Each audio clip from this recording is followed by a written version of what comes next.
الفيديو ده للمتابعة القمر اللي طلبت مني الرز المعمر والفراخ المحمرة في الفرن.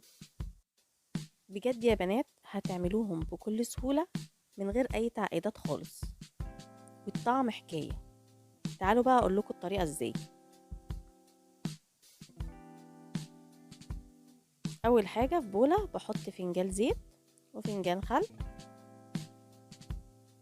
وعصير ليمونة، وحطيت معلقة صغيرة توم أو 5 فصوص توم مفرومين، وحطيت معلقة كبيرة كده من هريسة الفلفل، وحطيت معلقتين صلصة،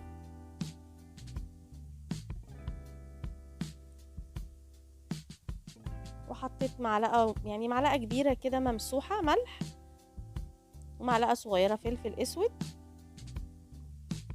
ونص معلقة من بهارات الفراخ، ونص معلقة من الزعتر. لغاية هنا حلوة قوي، مش محتاجة اي حاجة تاني. اللي هحطه بعد كده ده اختياري، لو مش عندك ما تحطيش منه حاجة. حطيت ورق لوري نص معلقة، ونص معلقة من الروزماري، ومعلقة صغيرة من البابريكا بس، وبخلطهم كويس قوي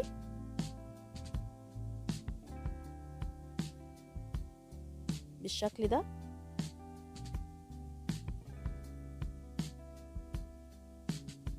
وبكون بقى محضرة الفراخ مقطعاها زي ما انت عايزة بقى تقطعيها، بس بيفضل تقطعيها قطع صغيرة بالشكل ده كده.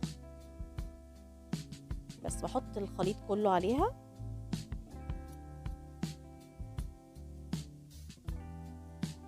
دي يا بنات فرخة كبيرة حوالي 2 كيلو بس، وبقلبها كويس قوي كده في الخليط بالشكل ده.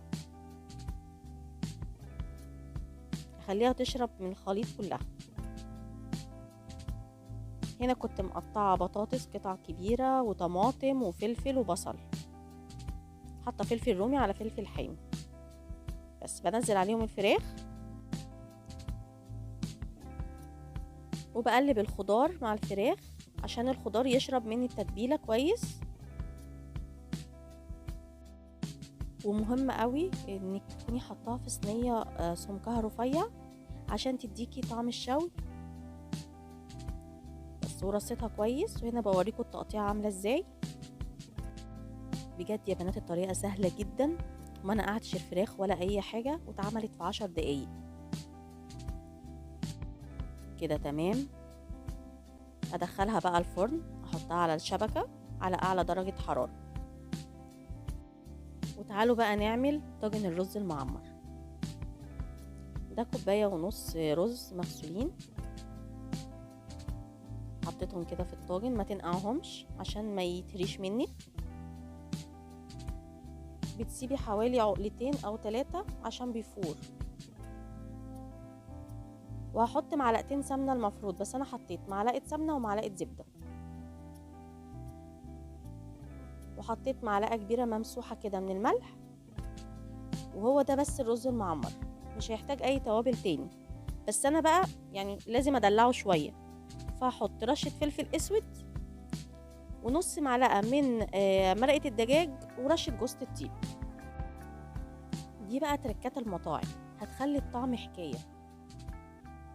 هنا بقى بقلب الرزاية كده بالسمنة والزبدة عشان اغلف الرزاية وما اخليهاش تبقى معجنة، تبقى مفلفلة كده بالشكل ده.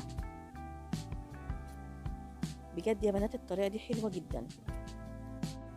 1.5 كوباية رز خدوا 3 كوبايات من اللبن المغلي.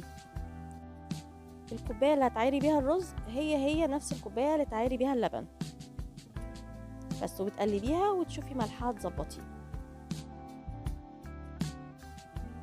شايفين الدسم اللي على الوش ده يا بنات؟ ده ما ينفعش خالص مع الدايت. هنا معلقتين قشطة، ده اللي هيعمل الوش بقى. حطيت معلقتين لبن عليهم ودوبتهم عشان اعرف احطها اوزعها على وش الطاجن بالشكل ده. وكده الطاجن خلص. ادخله بقى تحت الشواية. اهم حاجة تحت الشواية ياخد وش، علشان خاطر لو ما ولعتيش عليه الشواية وخد الوش ده هينشف بعد كده لو ولعتي الفرن من تحت، هينشف كله، مش هيعمل الطبقه اللي على الوش ديت